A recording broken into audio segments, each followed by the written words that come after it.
ঢুকতে?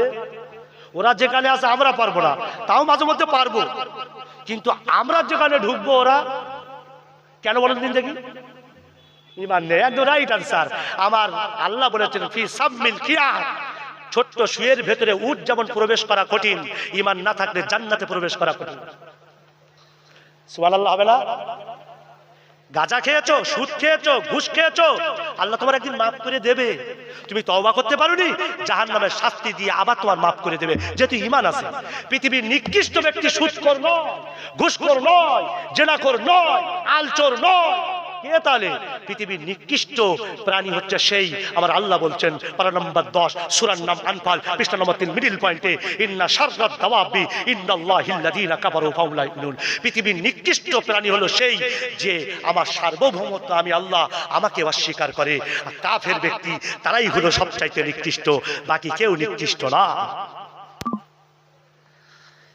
রাজা বলছে শোনেন, অনেকদিন ধরে রাজত্ব করতেছি, এখনো গদি থেকে নামিনি, তো আপনার যা কেরামতি শুনলাম, আমি আমার গদি আপনাকে দিয়ে দিচ্ছি রাজত্ব, শুধু এতটুকু আশা যে আমার মরা সেনাবাহিনীগুলোকে আপনার একটু বাঁচিয়ে দিতে হবে, ব্যাস এই হলো কামরা।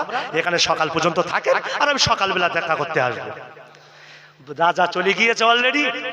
পীর আর মুরিদের মধ্যে গল্প হচ্ছে। কি গল্প হচ্ছে বলুন দেখি? যে কি করে বাঁচা যায়, কি করে ও অধীনে কি ছিল, সেটিং ছিল না, আর আজকে কি হবে? এখন সকালবেলা দেখা করতে এসে দেখে কেউ নেই কামরাই, এই খোঁজ খোঁজ খোঁজ খোঁজ খোঁজ, দেশেই নেই, দেশের বাইরে ফরেন কান্ট্রিতে। রাজা তোদেরকে ধরিয়ে নিয়ে এসে বললে আসল সত্যি ঘটনাটা বল বল। রাতারাতি ফেমাস হইল না? বললো জাহাপনা, ওই দিনে সব সেটিং ছিল। মূর্খদের সামনে কি করল?